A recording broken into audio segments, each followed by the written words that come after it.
Hello and welcome to another DevOps session. My name is Prasenjit Singh and I'll be taking you through advanced pipelines, automation tests, and alerts.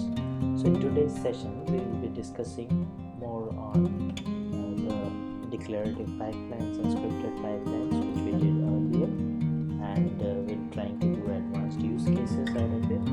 And apart from that, we'll do some more interesting things. One of them is integration of pipelines with SonarQube for code analysis and code quality tools. So that will let us understand how to add a SonarQube server and how to integrate our pipelines so that the code analysis is posted and viewable on the SonarQube dashboard, and we can also create quality gates automatically. Apart from that, we'll also discuss about adding Slack alerts. So that would be integrating Slack to the Jenkins, and then being able to send out alerts from our Jenkins jobs. So we'll try to different options of this, like sending out Slack alerts from a freestyle pipeline, and we'll try sending alerts from declarative pipeline as well. So that is all we have in today's agenda. And once we are done with this, we'll be moving on to the other aspects, like how to do continuous monitoring. So that comes in the next session. So let's get started. So this is just the same thing again. I'm not repeating it. So this is just to make you remember what the stages in the pipeline were, because I'll tell this 100 times to you so that it gets embedded in your mind, because this is what we are doing entirely in DevOps. Okay, so we have code, someone commits it to a repository, then we build it, then we will run the test cases. There might be many types of test cases. We don't care what test cases are there, because we have a stage called test where we run our test cases, and then it moves to a review stage. Review is the stage where someone will be able to say whether this can be escalated to production or not. So there will be a question asked whether you want to deploy to production, yes or no. If someone says yes because all the test cases has passed, then it will go to production, because production is sensitive. If it was any other environment, no need to have the review stage and directly make it to production. So when we'll do the pipeline, I'll show you where that review stage is and how you can bypass it for other environments. That it is just a matter of commenting out that stage so that it doesn't need to be reviewed. Alright, so that was it. Next, this here we'll discuss like what a declarative pipeline is and what a scripted pipeline is, just to do a retrospect so that you just remember what we did last time. So let's go back to the notes page where we had those things there. You can take your time to read those notes. It is in CI/CD. Everything has been added on the CI/CD. Everything related to this session and the last two sessions. So everything is there because they are all related. So everything is here. So all these, you know that what continuous integration is. It is till the stage the container is built, and continuous deployment will be the stage when the container is run after the code is built into the artifact. So all that you can go through again. So what we were discussing is, whenever we write code and deploy a pipeline, those pipelines are called scripted or declarative pipelines. Okay, so why not have a look at those kind of pipelines? All right, so I'm just starting up a Jenkins server.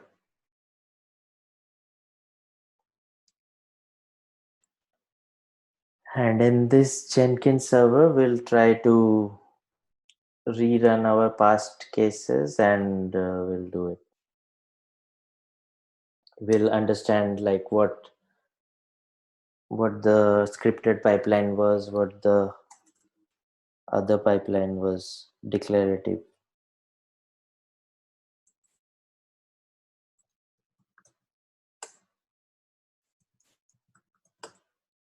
So I'm just checking the IP address so that we can log in from the terminal. 192.168.0.155.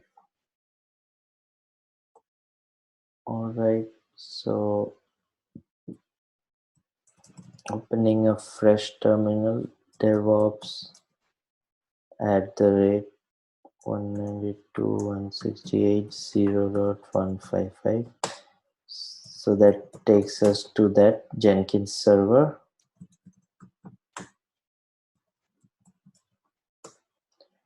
For now, we won't need this command line. Let's go to the Jenkins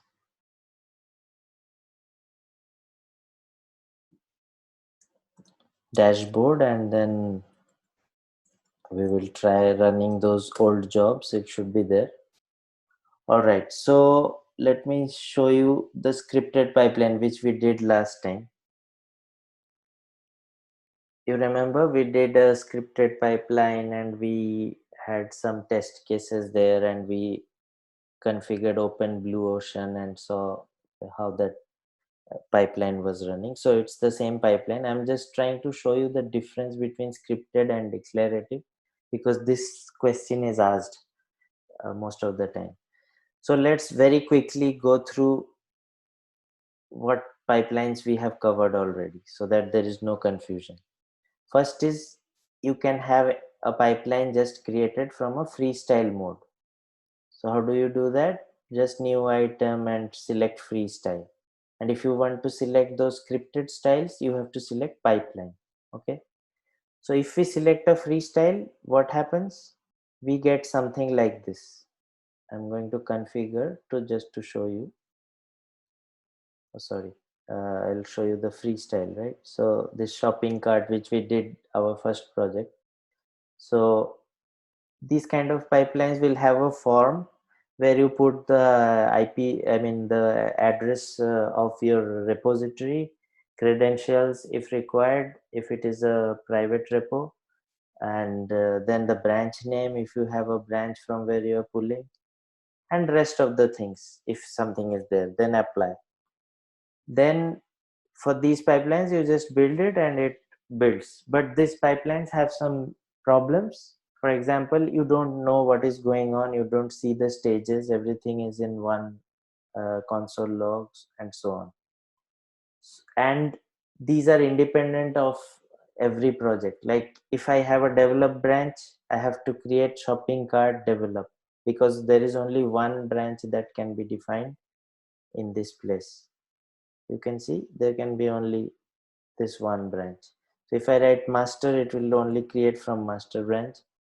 And for develop, I have to create another job, shopping cart develop, shopping cart master, shopping cart test. So for each job, I'll have 4 or 5 jobs, and that makes it very difficult to maintain and so on. So that is why there are other types of pipelines also to help solve this problem, like scripted and like declarative. So what is scripted? Very quickly, let me tell you. Scripted pipeline is something where you can define test cases, you can define various stages by scripts. So that pipeline is created similarly by choosing pipeline option, and then inside the pipeline you will see an option to add the repo. This happens after one blank run. Last time, if you see the video, in the first run you do not see the option of adding the repo URL. Just run it like that, and in the next option you will see the repo URL location and you can add it. And here you will choose the pipeline script, and if you want to add the script here itself, you can add it here. If you add the script from a Jenkins file, you remember in the repo we used to have a Jenkins file. So let me open one scripted repo for your.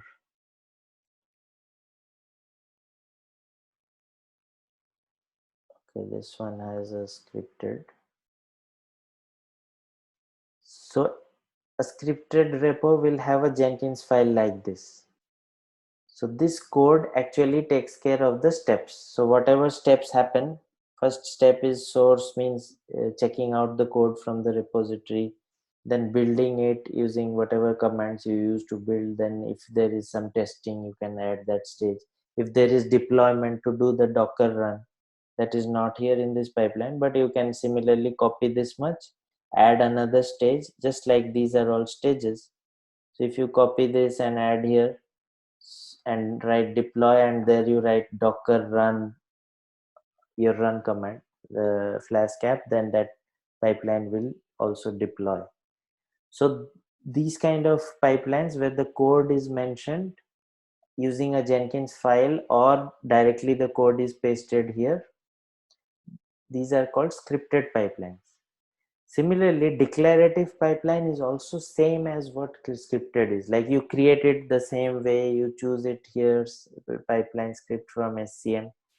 Everything is same, but the style of writing this syntax is different. Okay, so that is the thing you have to remember.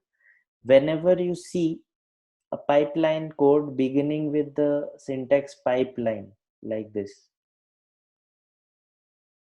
you know that this is a declarative pipeline, and anything else is a static pipeline. That's what is there in the Jenkins official documentation. So I have just pasted it out of there.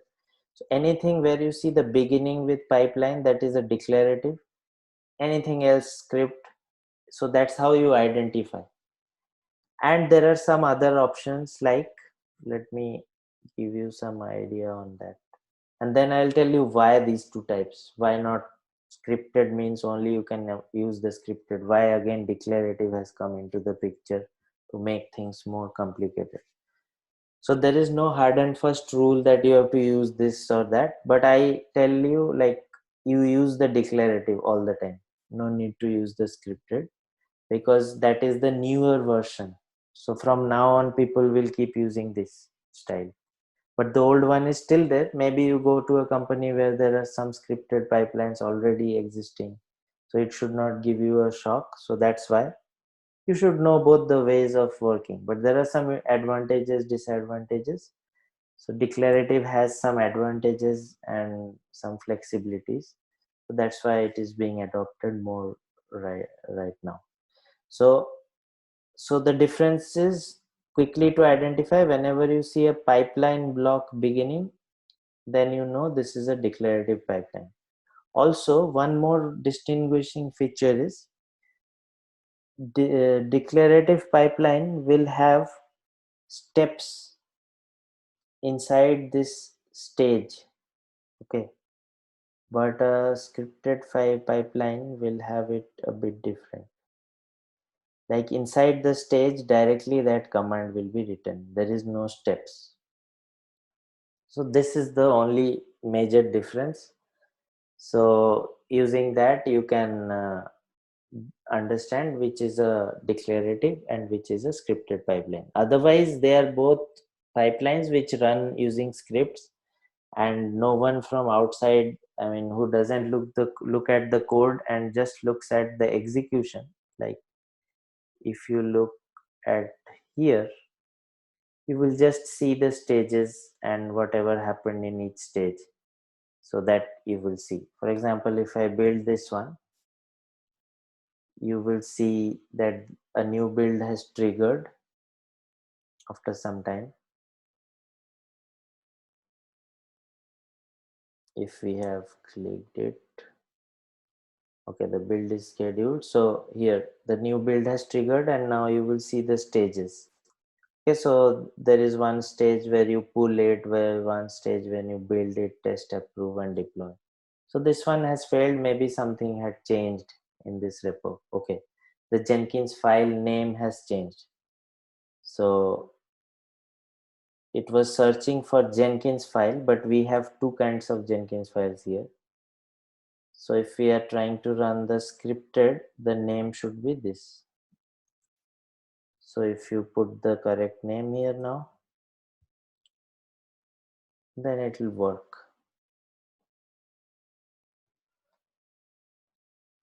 Okay, now you see there is this stage occurring properly. So it will move on to the build stage and test stage, and then it will ask us whether you want to deploy or not, and so on. So it has all the three stages and the pipeline has passed. So this kind of job is called a scripted. And in the declarative, it will begin from the pipeline. Now, what are the advantages of declarative over scripted?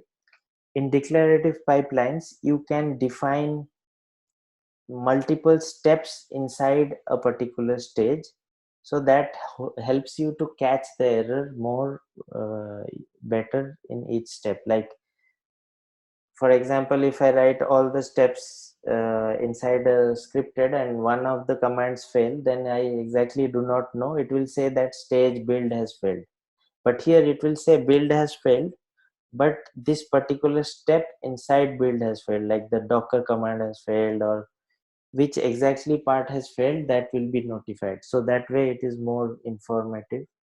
So that, and also a newer method, like since Jenkins is also something which they are developing and evolving, so always new methods will come and we keep using those. So this syntax is for the pipeline which uh, allows us to use the declarative mode. So today we will also run a declarative pipeline. So I will explain you that code so that you will be able to deploy that pipeline. So it's, you will see later on if you compare it with this one. So now you have two examples of declarative. One is this repository and one which we will do today, this repository. Today we'll do this with SonarQube. So this also has a declarative pipeline here because it begins with pipeline, so you know it is declarative. So you, if you compare it later on, you will see the template is the same. I just copy pasted out of it and only changed the name of the repo. I added a new stage for SonarQube analysis and some new commands related to SonarQube and some new commands related to Slack alerts and so on. So we'll come to that gradually when we deploy it. So this is the repo we will be looking at actually today. And you go through the differences and the definitions, that is all in this notes. And multi-branch will come later. So now we will be doing this repo, integrating SonarQube with code analysis. That will also cover your declarative pipeline. So there are some advantages here in the declarative. As I said, there is a step which allows you to identify exactly what step the error is occurring. And also it has a option called post, which allows you to post the Slack alerts or emails as the steps go by. For example, if one step fails, you can have a Slack alert there informing the teams that this has failed. But in scripted, you can add Slack alerts, but it is more complicated there. Here it is very straightforward. So we will be adopting this one because this is the new one. And there are some flow control methods, but here it is not like that. Here you can flow control in the sense you can write conditions, like if some other branch has failed, so then don't deploy or something like that. Like you can give some conditions, or if the SonarQube analysis has not got a certain score, then make it fail. So those kind of conditions can be added in a declarative very easily. So that's why this is used. But you have both the templates and you know both of these types exist and they can be implemented. All right. So that is about declarative and scripted, and you have more information on it in the previous video. If you watch it till the end, you will see declarative and scripted pipelines have been demonstrated. So next what we are going to do is combining all this. Like we will use the knowledge of our declarative pipelines. We will understand something called SonarQube and run a dashboard of SonarQube, which does the analysis of the code, and we will integrate that with Jenkins. Integration means combining two applications so that they work together. Okay, so Jenkins is already there with us. We will install something called SonarQube, and then we will attach both of them, so that if a job runs in Jenkins, this guy knows that okay, Jenkins has run a job and is sending me a report, so let me analyze that report and show it on my dashboard. So that is the thing going to happen. Okay, so this entire story is what the developer will commit their code on the SVN or Git, like we are using Git. So forget about SVN. So it goes to the version control system, and then from there, the version control system, the Jenkins job is triggered. And when a Jenkins job is triggered, after the build phase, it runs a test phase, but sends the test report to the Sonar. There is a daemon called Sonar Runner. So that daemon pushes the result of that test case to SonarQube server. So we will build that server actually. So the SonarQube server analyzes the code and puts a dashboard with the result. So after that, this entire thing starts, the pipeline then deploys it. So once the deployment is complete, people can also see how the code quality was. So this is the SonarQube analysis part. And along with it, we can also add the part which defines the Slack alerts. Okay, so we can have an entire pipeline, but let's go stage by stage. Let's first define a declarative pipeline that will do a SonarQube analysis. So how to do that? For that, how to install a SonarQube server first, and how to do that integration with Jenkins. And then comes the pipeline job, and then creating that job and doing the rest of the things. Okay, so let's go back, and then we'll come to multi-branch, but that is for later. So what I'm going to do now is, first we will go to the repo which has this thing, so you can be acquainted with what is there in the repo. So every detail is there in the readme file of this repo. So go through it parallelly, have the video open, so whenever you are revising this, you will be knowing what's going on. So let me just give you an overview what Spring Boot Java means and what SonarQube is doing here. So this is a project, again a demo project, which has some Java code. Okay, Java code normally looks like this. Whenever you see some POM file, pom.xml, you know this is more or less a Java code which will be built using Maven. You remember last time we built Java using Maven, and we installed Maven on the Jenkins server and so on. So this is the same. And Java code normally will have this kind of a src main resources, this kind of a tree structure.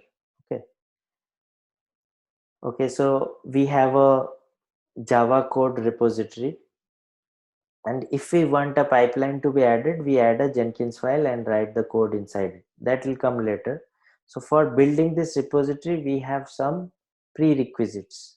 So you might remember last time we were installing and we got an error that we need a JDK, and we installed JDK out of it. So this project, since it is Java, it has a prerequisite also that you have to install JDK. So I think this Jenkins has all this already, but to verify, just let's run. Because in Linux, if something is already there and you run that command, doesn't matter. It will say that it's already there. So it's better to verify it's there or not. So this command would have installed JDK, Java Development Kit, that allows you to build Java. Similarly, this command installs Maven if it is already not there. I think our Jenkins had Maven also, because last time we installed these for the scripted and declarative pipelines. So we have the prerequisites already. But since here we are going to use SonarQube to do the code analysis, so we have one more prerequisite, that is running a SonarQube container. Okay, so how to run a SonarQube container? All right, before that, let's clear all the Docker stuff that is already running so that we won't have any errors related to containers that are running. So we have some containers running from previous sessions. So I'm just removing them. So now if you do a docker ps, you don't see anything. Okay. You should remember like what ps minus a means. It is for all containers, even those which have, died. Okay. Somehow they got killed and not removed manually. So they will also show up. So this is just to ensure that we have a clean Docker now. So nothing is running. Whatever we will do will be from scratch. So this command is very important. This Docker command starts a new SonarQube dashboard. Okay. And that dashboard has a username password as admin by default. You can reset it later on, but for test purposes, it's admin. So no problem with that. But in when you are doing it for a real company, then once this is installed, go into the dashboard and reset the credentials so that it won't be vulnerable to attacks. So we run this single command, and you know how fast Docker is, so it would run a SonarQube on port 9000. 9000 is the port where SonarQube dashboard runs. 9092 is the port where SonarQube talks to Jenkins internally. So we don't have to open the, we don't have to do anything in this port because Jenkins will talk to this port, and we will be able to access the dashboard through the 9000 port. And sometimes Jenkins even posts it through this port as well. So we are just concerned about this port. So what is our server IP? It's the same as the Jenkins server, 192.168.0.155. This is to ensure that our SonarQube is running or not. So it was 9000 port. So we have the SonarQube is running, but still not ready. So let's give it some time to get started. So it takes about 5 minutes. Once it starts, you can do your operations because it is just a one-time job to set up. Because in background, what happens, SonarQube installs a database where it will stores its records, and it will also create a dashboard. So here SonarQube is started, and here you get a dashboard. We can log in. As I said, the admin and password admin is the default, but now you can reset password again.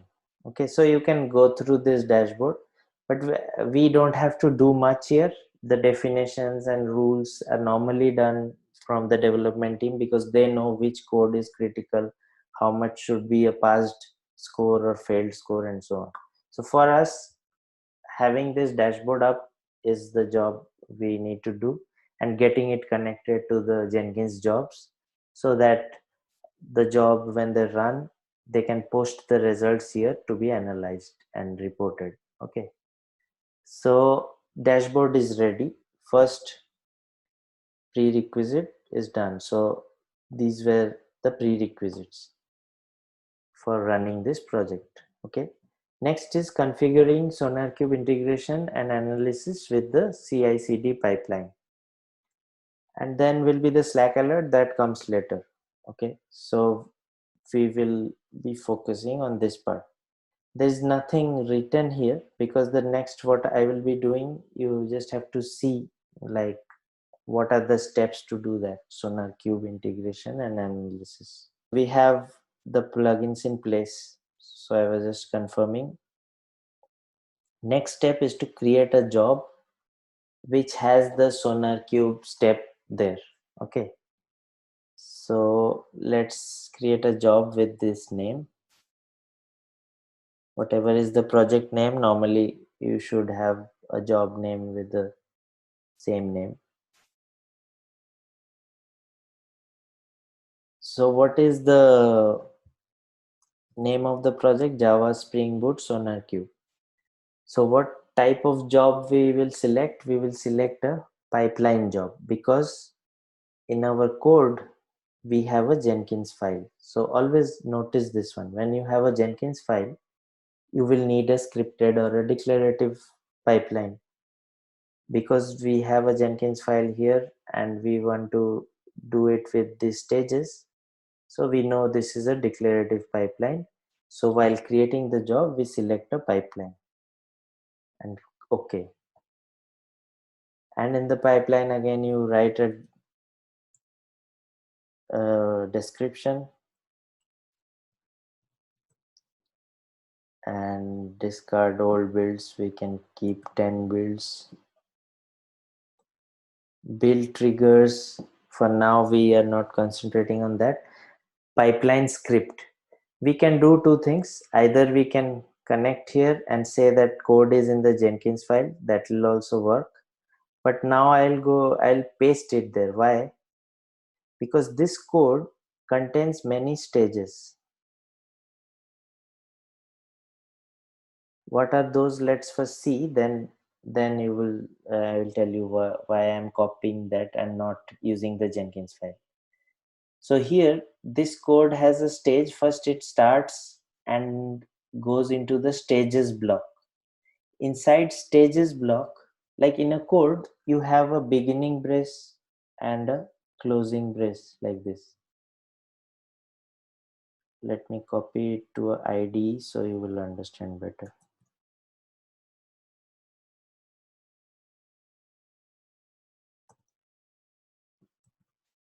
We have copied that code. This is in Groovy language, so we will change it to Groovy. Now if you look, you will see a colored syntax, and that makes easier to read the code and also know about the different kinds of brackets and all. So see, I can fold it here. So this pipeline ends at the end. If I select, you can see this one is active and this one is active. So I can fold it here. So the entire pipeline is one block. Inside it, there are many other blocks. Wherever you see this curly bracket beginning, that is a block. Okay. So this is a stages block. Inside stages block, there are different stage blocks. Okay. And inside stage blocks, there is a step block and so on. So these are different stages of the pipeline.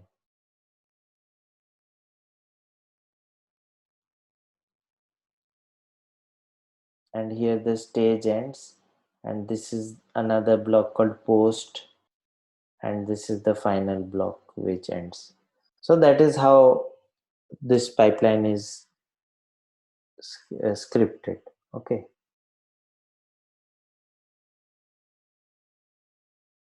So we have all these here, and if you click on any bracket, you can see the corresponding brackets here. Okay. So now what we will do, we will not do anything in the Slack because we are not ready to send the Slack messages. That is coming next. So now we are only doing the SonarQube analysis. So I am copying this code only. So we will check out the code, build it, do the SonarQube analysis, and do the deployment. So we only need this much of our code. Okay, this is same as expanding the code and copying it. So I'm just copying the contracted one, so it will automatically copy everything. But you can also see what I am copying. See, all the stages has been opened up. So up to this I will copy. Rest of the stuff is related to what? To the Slack alert sending. So we'll come to that later. So that's why I'm not using the option Jenkins file here, because if I use Jenkins file, it will run the entire thing along with the Slack alerts, and Slack alerts will fail now because we don't have a Slack channel. We have not configured anything for that. So let's do step by step. So first we are learning about how to do a SonarQube scan. So we go to the script mode and we write the entire thing. I think we have to add one more brace to end the pipeline stage because we copied it from the middle, but in the end, the pipeline block also has to close. If we don't add the last brace, then this will not have a companion brace and give a error. Okay, so we have to be a bit careful about that, but no problem. If you tick this Groovy sandbox mode, then you can see these kind of errors, just like I did. If I don't have that curly bracket, then you see the error there. And there are some Groovy online checkers also. So first, this stage is doing a source checkout. So it's doing a git clone actually. So this is the syntax. Here you put the repository URL and the branch name. So it will check out from the branch. Then in the build, you do that build command. So here, this is Java code, and the developer told us that this is the command I need to build. So this completely depends upon what the development team has given you to run in the build phase. Sometimes there is mvn install, sometimes there is mvn clean package. So whatever is asked by them, so I have just put it on here. Okay, but normally it would be any of these two. So there are not many options that you, so you can even try mvn install, doesn't work, and then do this. Okay, so this one is done. Next stage is to do a SonarQube analysis. Now SonarQube analysis can be done if you run mvn sonar colon sonar this command. Okay, so if you run this command, then it does a SonarQube analysis. So in the Java project, you always go to the pom.xml and add these lines. You see profile ends for sonar, this profile block, and you add the dependency. So total this much you have to add for the SonarQube. And where you have to add, first this block,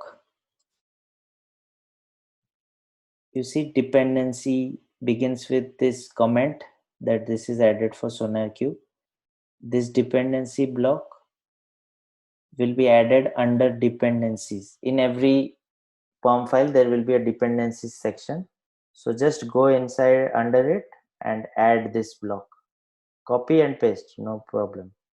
So this much will be common. And then this dependencies block closes. And under profiles, if there is no profile, just add this much. So we made this much changes for Sonar to work. And one more thing, here you have to add the IP address of your Sonar system. So our IP is still the same. The Jenkins IP 9000 is Sonar dashboard. So that is also needs to be added to the this block. Okay. Here you have to write the Sonar IP so that when the code is built, it will post the test report to the correct place. So this is the plugin I was talking about actually. So there is no need to install. You have to just add it to this pom.xml, this much block. Okay, let me repeat again. Every Java project has a pom.xml file. When you open this file, initially it will look like this. Let me remove the Sonar section so you will be able to understand. So initially when the developer will give you the project, the POM file will look like this. There might be other plugins and all, but it will not have anything related to SonarQube because SonarQube wasn't there for code analysis. Now if you want to do a SonarQube addition, go to dependencies, find dependencies, and under dependencies just paste this block, SonarQube dependency. From this comment to this comment, Sonar block ends. Okay, so this one you add there. And similarly, after this dependency, add profile for added for Sonar, this profile till this profile. So this is fixed, like you don't have to worry about the correctness of it because it will always be same. Only thing you have to change is changing the IP address of whatever your Sonar dashboard is. So when you are doing it, checking out my project, you will have all these things set. Only thing is you will have to change this IP to your Sonar Cube dashboard. If you do not change it, still it will work because by default it goes to localhost 9000 first. If 9000 isn't working, then it will go here. You can just remove this, so automatically it will go there. You can just remove these 3 lines, so automatically it goes there. But better to know the IP and write it here, so that removes all the confusion. And then you can commit it to your repository. So this side has to be taken care. Then come back to this pipeline script. So we have the pipeline script ready and we put it there. So this script is also pasted here, I mean in the Jenkins file, so you can use it, or let me also paste it here so that you won't make any mistakes while trying this out.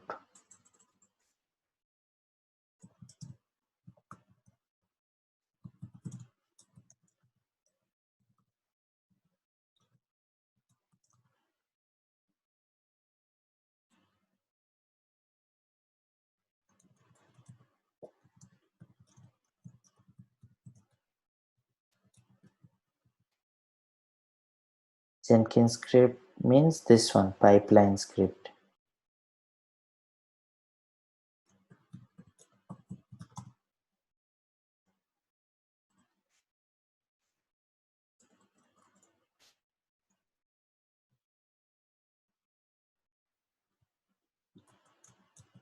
So just for your reference, let this be here.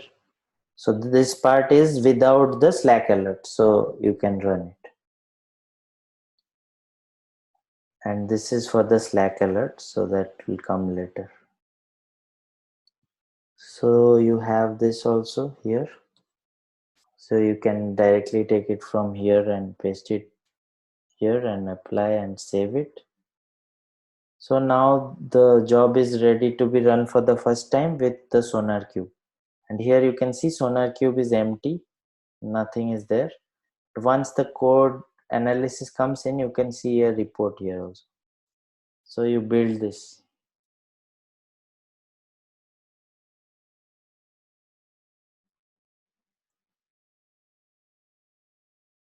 While it is getting built, let me also add those blocks of the POM file so that you don't miss it.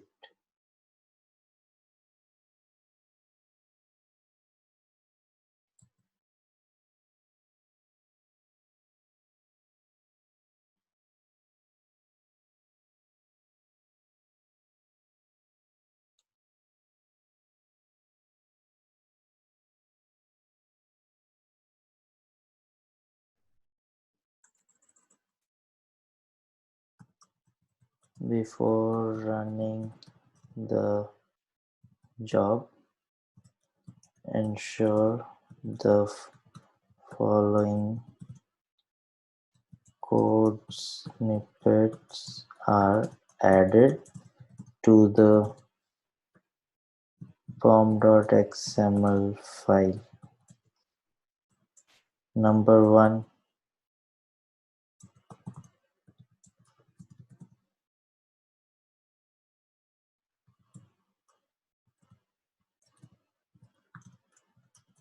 so this will help to run Sonar tests. So this part has to be added.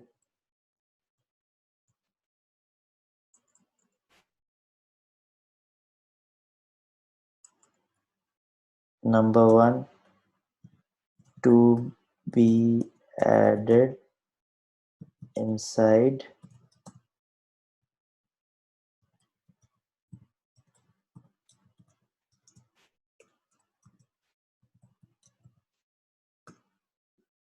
this has to be added inside dependencies. And number 2,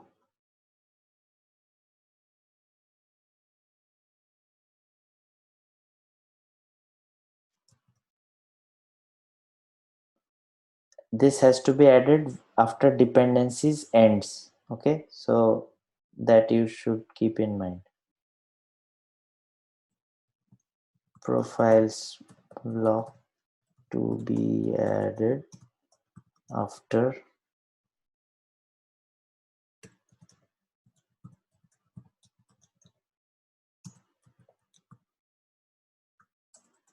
so what is there inside profiles block? This one. So let's not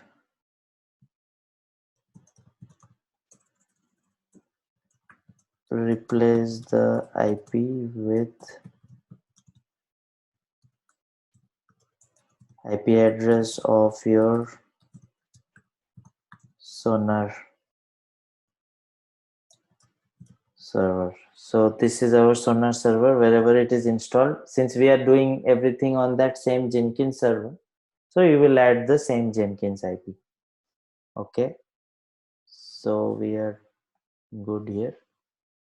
Let me commit it. All right, so you have all those steps also. It's better to add it so you will not miss these steps.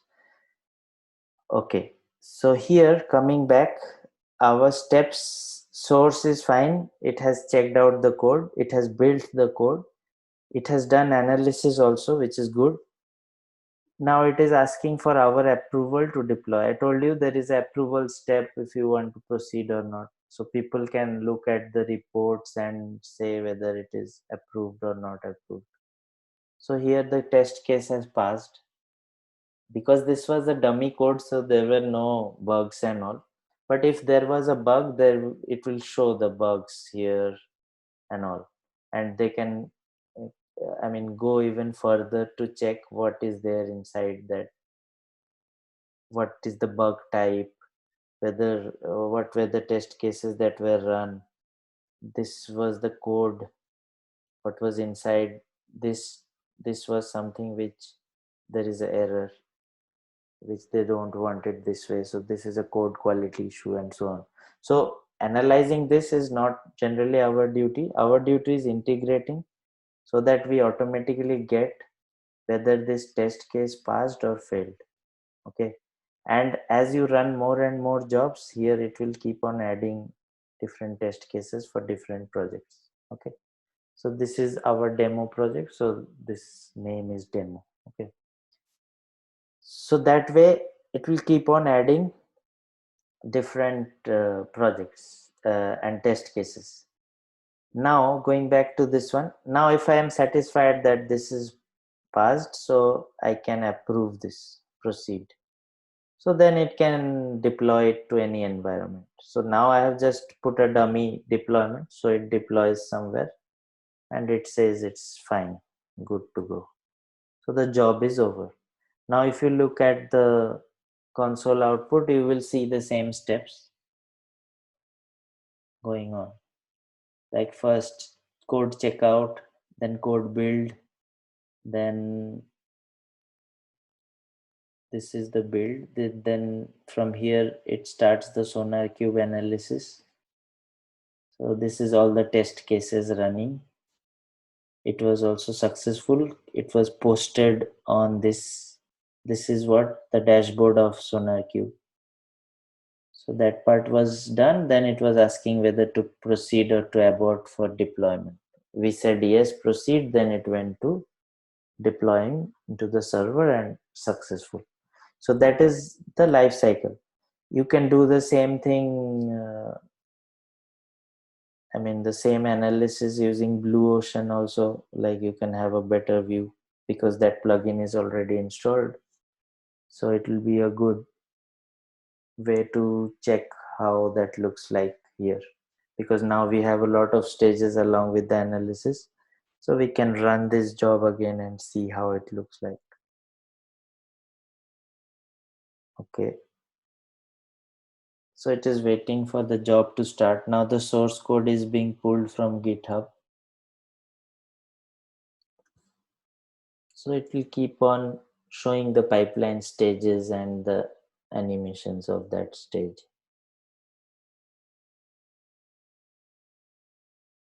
This becomes useful since we are writing it in a way where we are writing declarative pipelines. So in the end, you will see every stage is clearly defined with the code that ran there, the errors that came, and everything. So let this complete. So it is waiting for approval. In the end, and before that, it is for analyzing using SonarQube and so on till the end. So this stage has passed successfully. So now build is going on.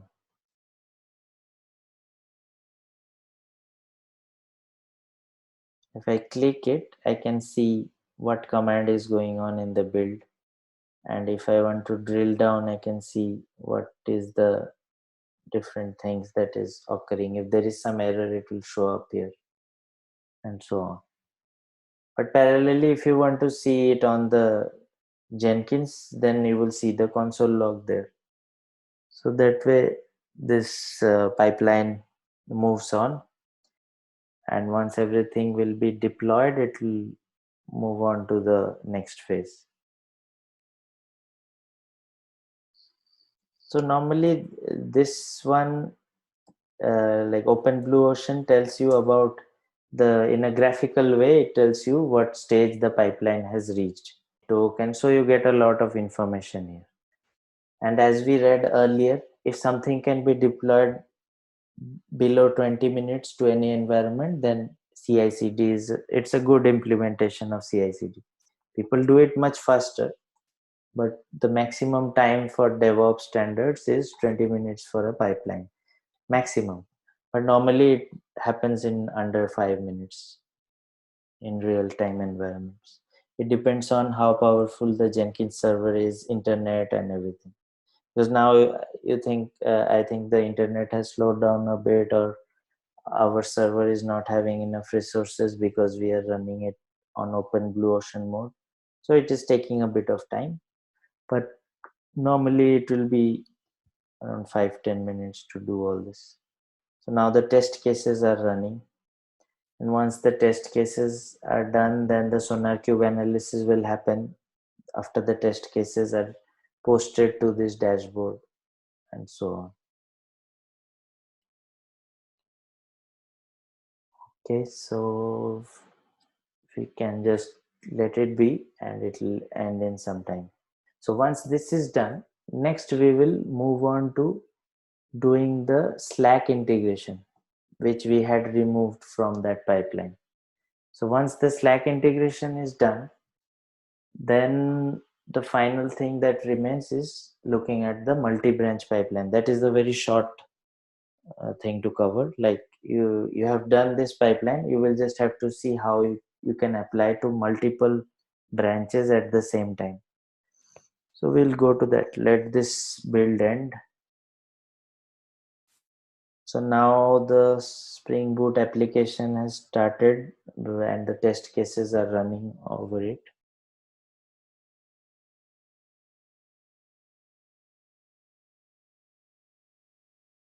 So once this step goes on, another step will come in. So these are the various steps which are defined in this Jenkins file. These are the steps, like MVN clean package is going on. After that, this MVN Sonar will be done. So here it will post the analysis to the Sonar dashboard. And then the approved deployment step will come and so on. So build is complete. Now it is doing a SonarQube analysis. So you can see this step is going on and you can see what is happening inside it. So all these things you have to just explore, like click here and there, try things, like try to understand why it was happening. For example, if you don't understand what is MVN, this command doing, just Google it. This way you just try to understand more and more. Like what MVN is doing, I told you earlier, when there is a Java project, MVN is the agent that builds the Java project. So if you do a MVN install or MVN clean package, it cleans the prerequisites and then builds the package out of it. So similarly, we use MVN to run the test cases also for Sonar and post it on the Sonar dashboard. So this command is doing that. It is running the test case and posting it on the Sonar dashboard. And the Sonar server will do the analysis and prepare a report like this. So now it will have the same report. So doesn't matter.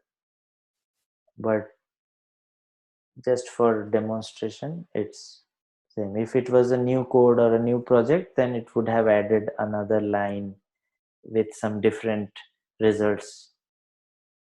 So that is what this SonarQube analysis does.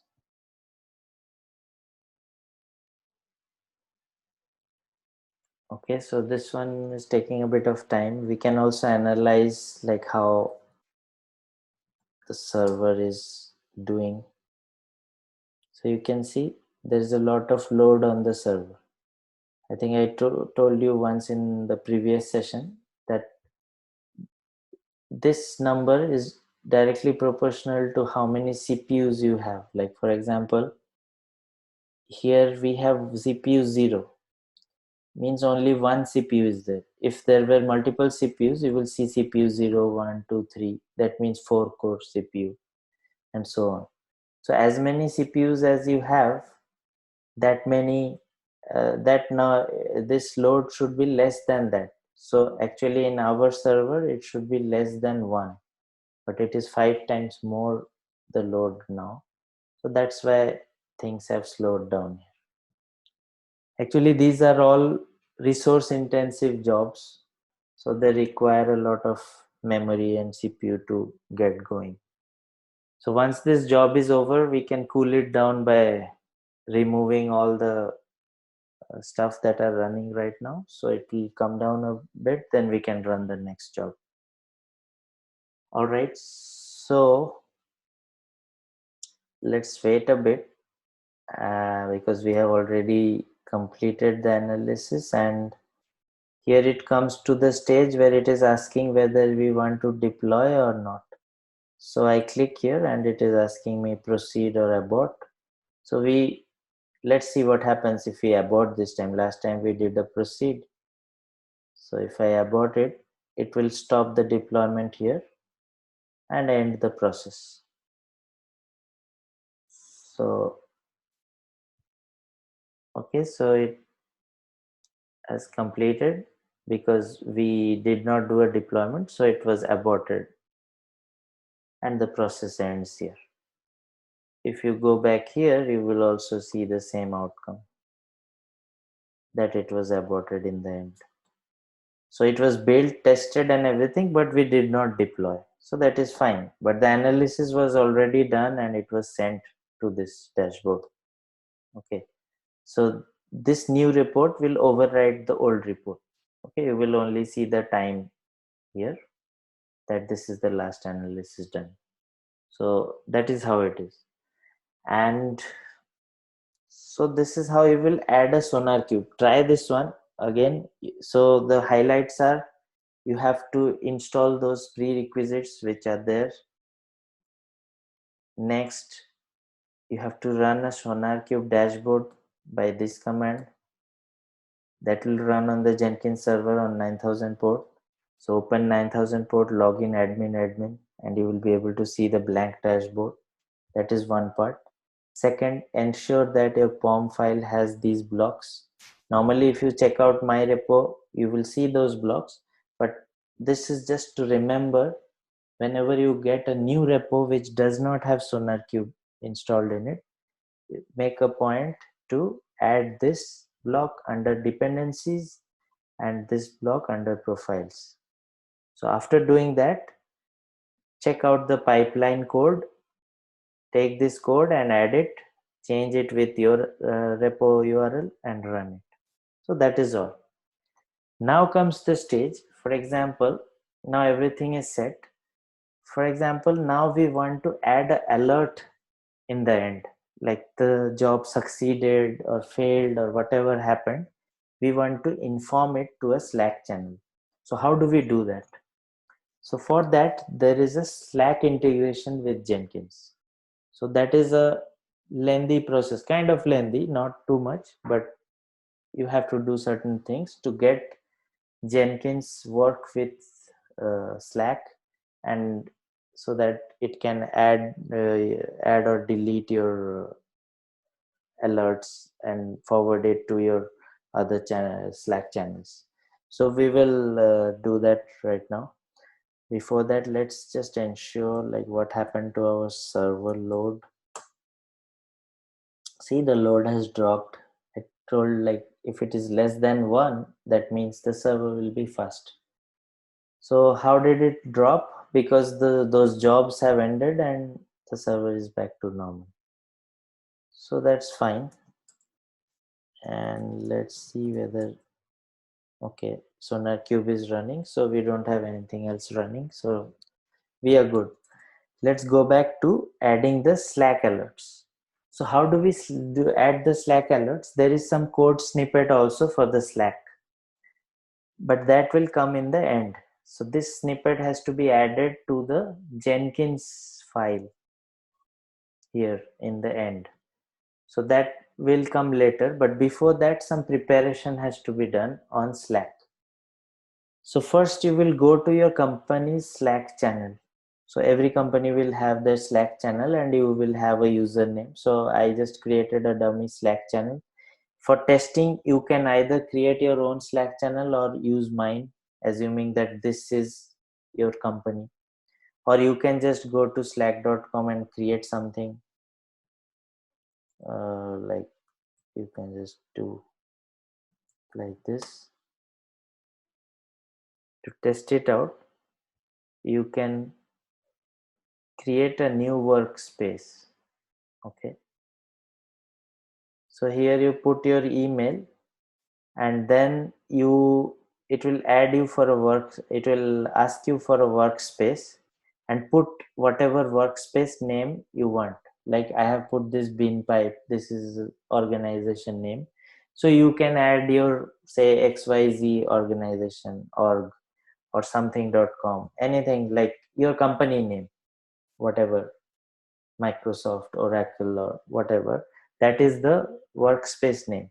But yeah, don't use a common name like Microsoft or something, because those channels will be already there and it will say that there is a workspace with this name already.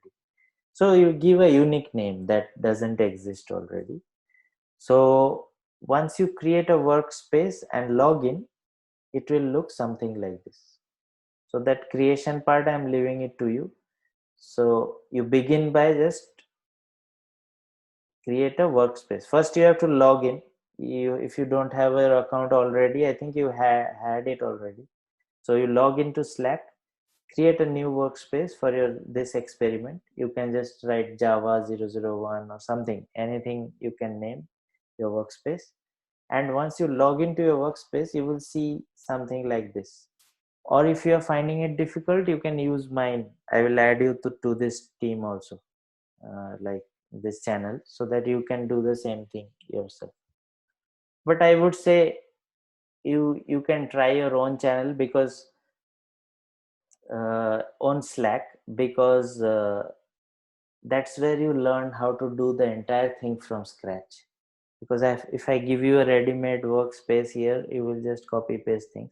But just imagine a new company started and you are the first DevOps, and you have to do this Slack channel and integration. So then what do? So you have to create a Slack channel, you have to create a workspace. So Slack is nothing but a collaboration tool, just like Skype. So Slack is something where you create, define your company name, define your team members, and then you get something like this. So he will ask, like, you have any team members? For now, I did not name anyone.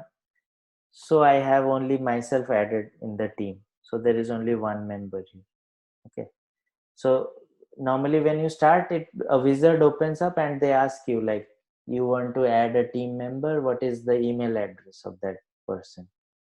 So if I add the email, there will be alert going to that guy and asking that you have to join this team using this link. If you do not add anyone, just add your own email, then it will add you to this team, and you get these kind of channels in Slack. Different groups like this are called channels. In channels you can add members. Like, for example, if I create a DevOps channel and add people, and I add your email ID and all that, so you will be added to this channel. Or it can be also done by inviting people. Like, if I click it and add your email address here and your name here and send invitation, so a link will go to your email. Using that link you can join this channel. Okay. And if you join this channel, whatever build jobs will be done, if I am sending the alerts to this channel, then you will be able to see those jobs success or failure. So whenever DevOps will create a channel for alerts, they will add different teams involved in that channel. Okay. For example, if you are a QA, then I will add you here, your email address. So you will join and get alerts for the QA team. If you are a developer, I will add you to this channel and you will see the alerts. So that way we can create different kinds of channels and add people there and also send alerts. But today we are concerned with sending alerts to a particular channel here, and then whenever a job runs, we want that to be notified. So how do we do that? First step is creating a channel for the alerts. So you can either use any channel which is already there, or you can create a channel. Let's create a channel so that you will be also able to do it from scratch. Just name it anything. For example, let's name it notification. Okay, so this is our channel name, and the description is notifications from Jenkins jobs. So whatever jobs will run, be notified. If I make it private, others who are not in this channel cannot see anything. If I make it public, anyone in my company can see what notifications are coming. So it depends upon company policy, switch it on or off. But once it is private, it cannot be made public again. So it's up to you. And here you can add different people. Like, if I add your email ID, you will be added to this group. Okay. And this can be done anytime. Like, it's not that if I did not do it now, I can just click here and add any member. So if you add developers, just get their email, add it, get QA email and add it. So all of them will see the Slack notifications. So you can tell them, like, here I have added all of you to this notifications channel in Slack. Whenever you run your jobs, you will see the notifications here and you will get to know what passed or failed. Okay, so that way your notifications can be transmitted to all the people, so you don't have to go and tell them something here passed or failed. They can themselves have a self-service done here. Like they will see whatever failed, they get an alert and they will come back and fix it. So first step is done. Add a channel, add the people. Now I have just added myself. You can add the people by simply putting their email IDs. So this step is done. Next step is to create the integration, and for that we need an integration token. Why this is needed? Because if Jenkins needs to talk to Slack, there should be some authentication mechanism to talk there. Otherwise, some people outside your company might post to this channel, or some hacker may take over your channel and post rubbish things here. So there should be some authentication to know that your Jenkins is yours and your Slack is yours. So there should be some authentication to know that these both parties are correct, and there is integrity here. Like there is not a third party coming in between and trying to hack. So how that integration is done? It is done through a token. Just like you give a username and a password to a website, and it checks in its database to see whether that same password is matches or not. If it matches, only then it shows you the website, like your email or anything. So similarly, when Jenkins and Slack will talk to each other, they will authenticate whether both are genuine or not. So for that, we have to do certain steps. So first step is to click on add app. Here in the app, there are lots of app integrations with Slack. So we have to integrate with Jenkins. Search Jenkins and you will see Jenkins CI come over. Install that.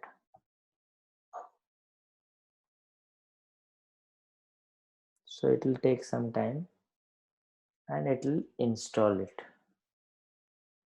Okay, once it is installed, you have to integrate it to your notifications channel. Okay, let me open.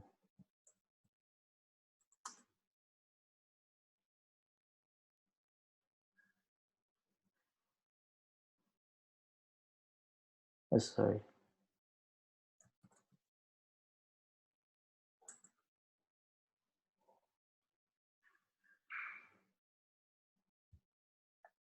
So I just wanted to show what's going on here. Here, there is still nothing. I just set up the channel and Jenkins job. And next, we went on and installed the Slack application and chose Jenkins there in the search and installed it. Now comes this page. Now here, we don't see anything yet. Now next is to add to Slack.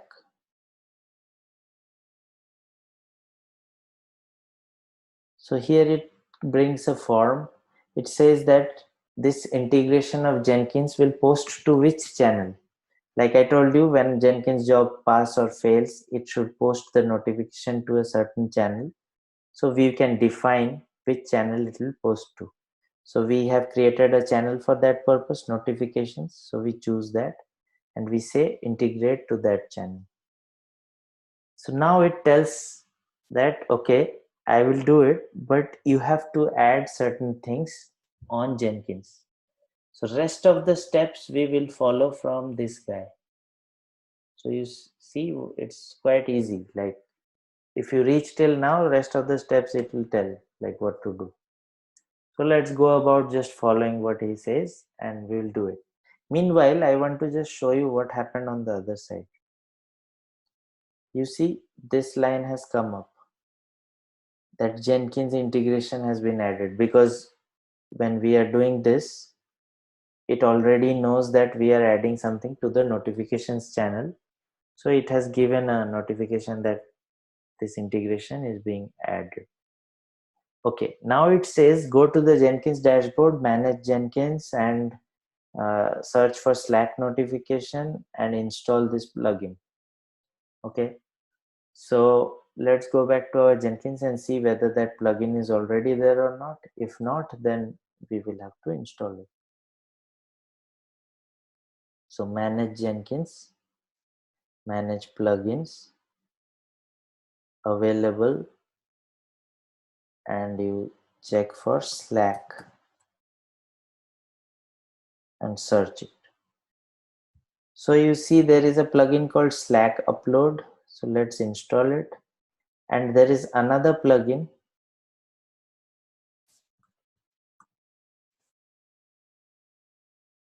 called Slack Notification plugin. So this has to be installed. In my case, it is already here. In your case, it would not be there. So you just install this one also. Go to install, search Slack, then here install option will come and install it. In your case, it will show up in available.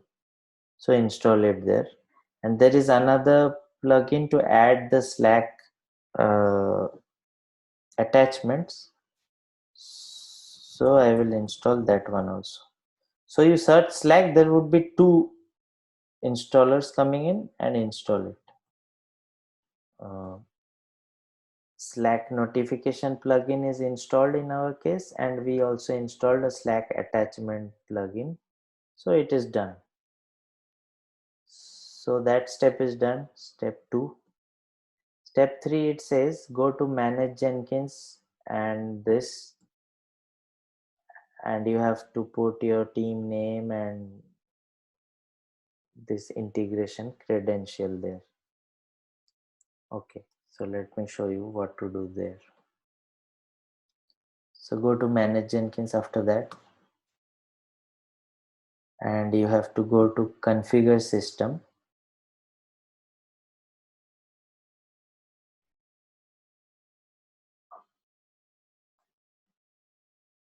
So that will open a form in Jenkins.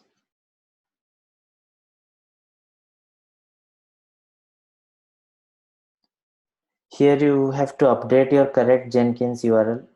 Here the IP is 180. Why? Because when we took a clone of the Jenkins server, that time the server IP was 180.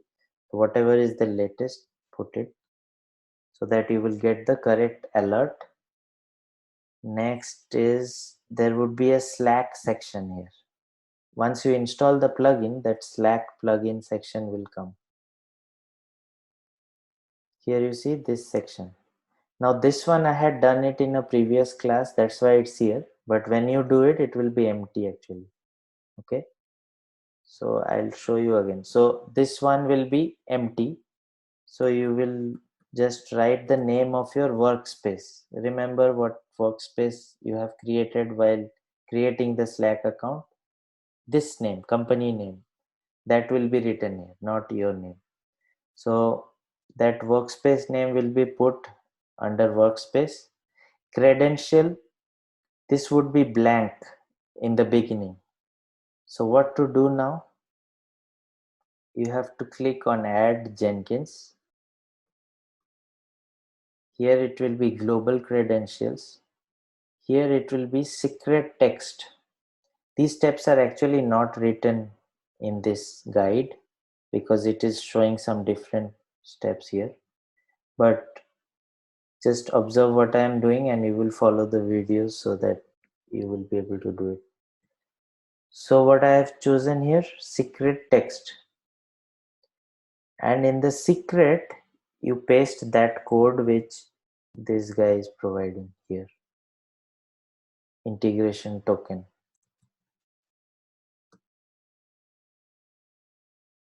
Where is our Jenkins? Okay, so here is the integration token. In the ID, you can name anything. Okay, any name. So Jenkins Slack integration, for example, we name it like this. So here you can name a description, not mandatory, but let's write it Jenkins. Let's name it the same. Okay, so I'm holding it here for a while. Secret text that code which is provided on step 3. It is automatically generating what you have to put. So BinPipe is the organization name which we put in the previous one. Here we put this one, and go back here, add it. Once you add it, in the drop down you will see that name.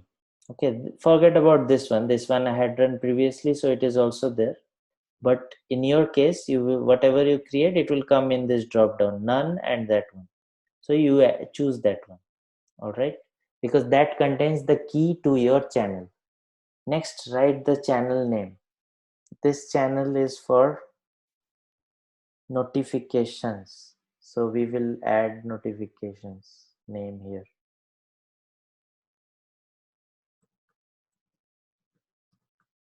Be very careful of the spellings and everything, because here a small mistake will not cause the integration to work properly, so it will fail. To verify, we can do a testing. So if it is a success, means spelling, everything, the password, everything was fine, so it is working. If it is a success, only then apply and save. If it is a failure, then again recheck all the steps what has been done wrong. Mostly it will be a spelling mistake, because you are not generating the token, they are doing it for you. So there is no chance of a mistake unless the copy is wrong or the something is wrong in filling up this form. So name of the workspace, add that key, then you choose that key, name the channel correctly, test connections. If it is a success, apply and save it. Part 1 is done. Like the integration is done with Jenkins, but how the job will know to send alerts to Slack, that is not done yet. Okay. If I look at the channel now, I can see that you are all set. So now Jenkins knows that this is the channel where notification has to be sent, but doesn't know which job will actually forward the notification. So now we will go back to configuring the job. So let me show you a easy job first, then I'll show you a difficult job. So for an easy job, let's just create any job. Test job Slack. So we'll just test the Slack alert. So let's choose a freestyle project for the easy job. Okay. And okay. So it creates testing Slack alerts. All right.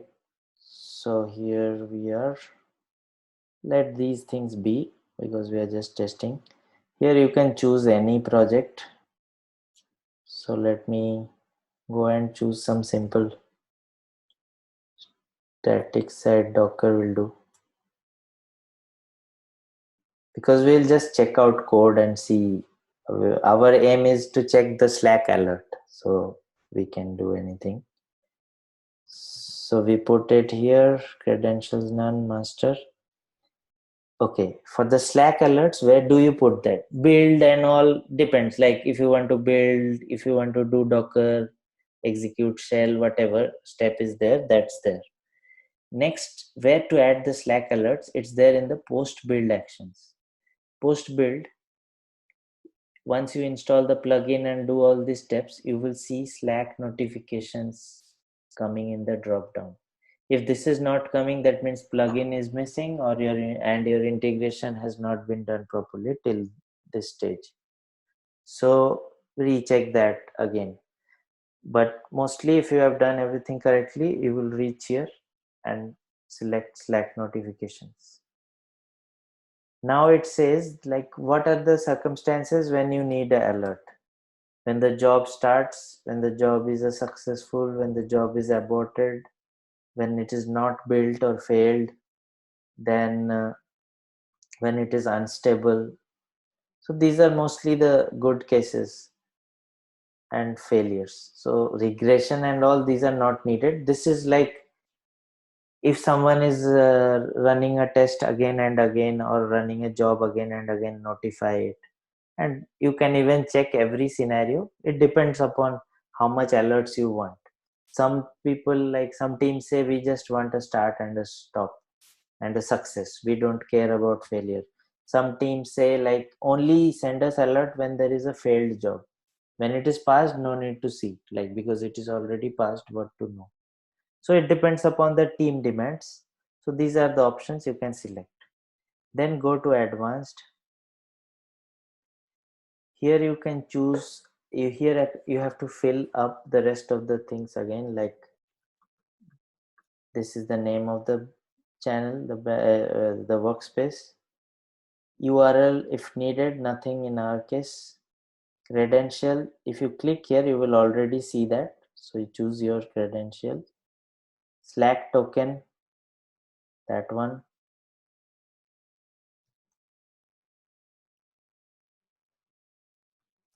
Paste it here. Channel is notifications. So test connection is success. So the job is set.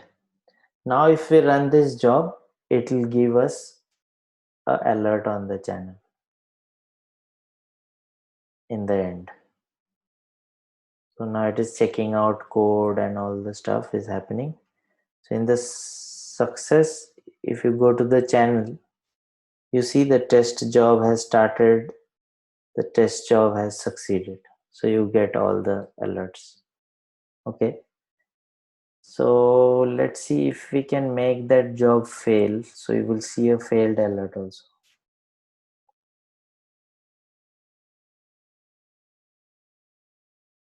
So let's write something which does not exist. Okay. So this job will fail because this repository won't be connected.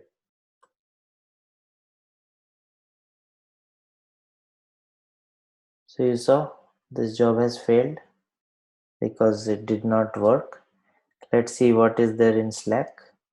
You see in red, you can see like failure. So that's how these guys will get to know what happened. And if they open that link, they will go to that job and see the failure report. So that is how they will see the pass and the fail for jobs. But this was for a freestyle job. What happens when you do it from a declarative pipeline? So there is no way you can add it on that form and add it simply.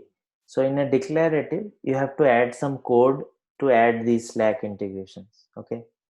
That is also not very difficult. It's, I mean, just you have to copy and paste, but you have to know where to paste. So that's the reason. So that's why I made it simple for you. This is the code that doesn't need any change. So it has everything, that color warning that is coming on the side, which job name, build number, everything will be reported. So all that is written in this code. Only thing you have to do it is you have to add this block, copy this and add it after the stage block ends. Okay. So if we go back to one of the declarative jobs, so which was the declarative job we did now? This one. So we go here, go to configure, and stage job ends where? Approved deployment.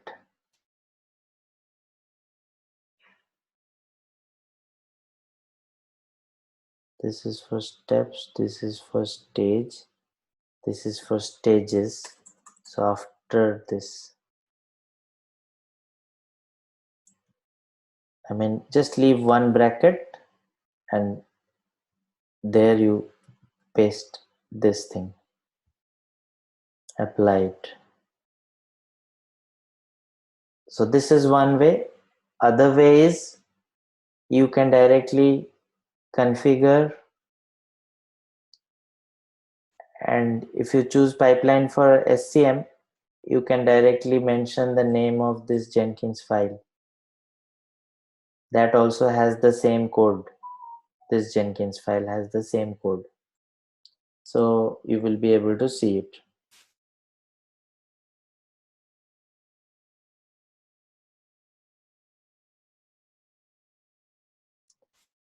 All right, so let's do it this way first, and then we will try the Jenkins file way also. So if you build it, now the declarative pipeline will send you an alert after this phase. So this one will take time like the last time. This is a Java code, so that will take time to build and all. So let's wait, because this has the SonarQube analysis and everything. So let's wait for 5 minutes. It will send us the alert. So this is the way you send alerts and to every stage and so on. And in case of our next thing which we are going to do, that will be multi-branch pipeline. This is a very short thing, like we have to just see how it deploys to multiple branches of the pipeline. So let this one conclude and we will see the alert here, and then we'll move on to the next one.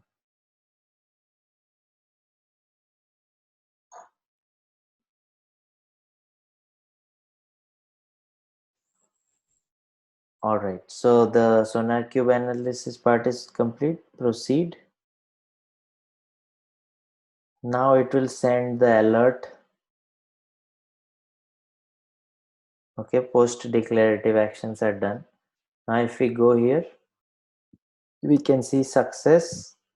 This job was built, and this is the URL.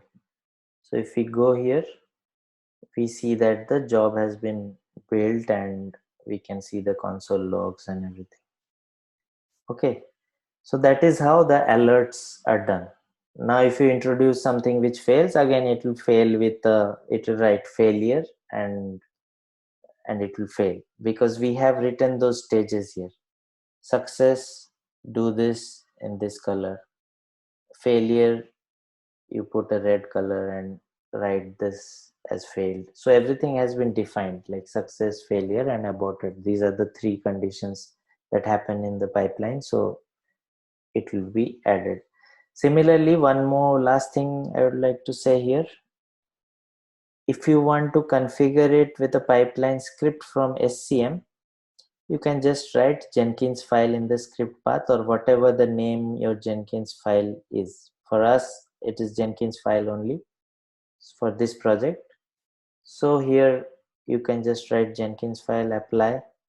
This will also work if you build it. So I told you, like, one project can have multiple branches at the same time. It could have a master branch, a develop branch, a test branch, and so on. So if a project has multiple branches, then you will have to have different jobs for each branch, which is very tedious. So as I spoke sometime earlier, if you have 3 projects, 10 projects and 3 branches for each project, then you will have to build 30 different jobs for building all those 30 different branches, which is not a very practical approach. So in this case, what do we do in this kind of case? So we use something called multi-branch pipeline. So in multi-branch pipelines, we add a Jenkins file to each branch, and that's it.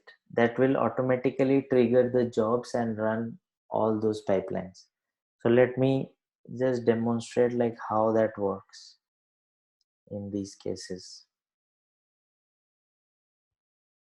This one we did already. Let me just show you how we can do a multi-branch pipeline. We aborted this job because we don't want. Okay, so I aborted it, and you can have a look at the Slack alert. It's aborted. So whatever will be the status, the Slack alert will be showing it there. All right, going back to multi-branch, there is a demo project for that also. You can try this one. It's written on your notes, even like what is a which project is for multi-branch. You can see it from there and follow. So this is the definition of a multi-branch pipeline, and this is the project. So if we go here, you see you don't see any code because this here we just have kept a Jenkins file just to explain, like if there are multiple branches, then it automatically deploys that branch and does the stuff that is there in that branch. So this is the Jenkins file. If there are multiple branches in a project, for example, some code is also here, just forget about it. For now, you just imagine this one file is present in that code, and you have multiple branches like master, develop. Let's create a couple of more branches, stage or staging. So we have 3 branches now. We can create some more, and let's have a production branch. Okay, so we have 4 branches now. So all these 4 branches have their Jenkins file. So you can have your own declarative Jenkins file on each of this. Okay.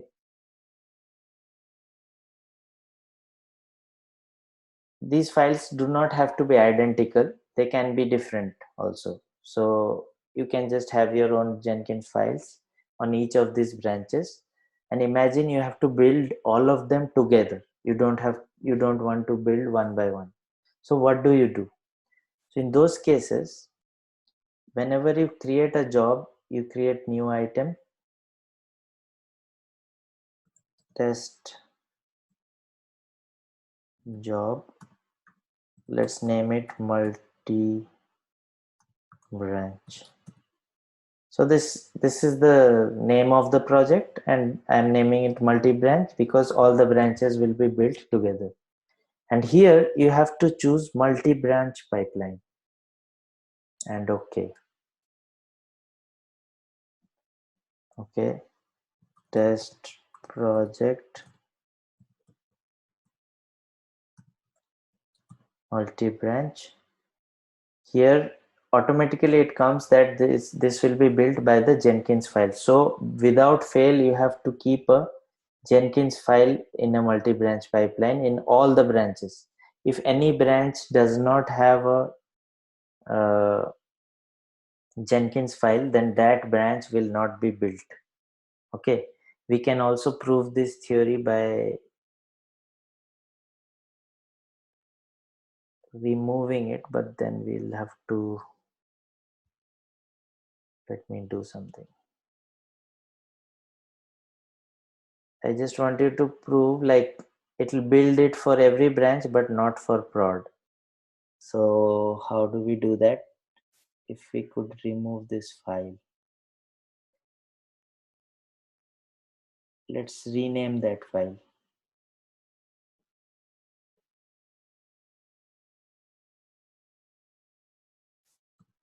Just name it dummy.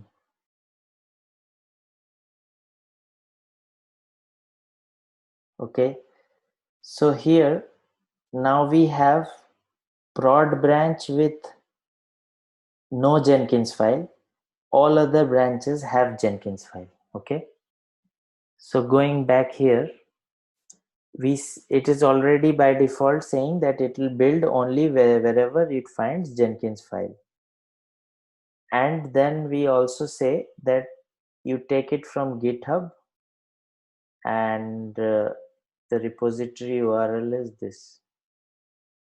So you copy the repository URL from any branch. That is not important because this is multi-branch. It will automatically scan all the branches and look for Jenkins file. Wherever it will see the Jenkins file, it will build it. It doesn't care whether anything else is present or not. And sometimes you want to exclude branches, that can also be done here. Okay, like exclude branches, merging branches. We'll come to this on a later date. For today, you just learned that there are multiple branches can be built together, how all the branches should have a Jenkins file, and you mention the name of the repo here. Rest of the things remain default. Jenkins file spelling and name should be exactly same as the Jenkins files in the repo. Save it. So first you see this, automatically it runs a scan. Okay, you can see the scan runs here. You don't have to even scan it.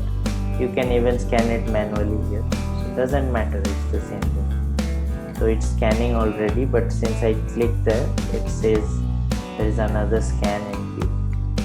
So once it scans, it automatically will create all those pipelines here. You will see in some time. Now there is nothing. Now you will see 4 different pipelines have been created. So let the scanning end for each branch.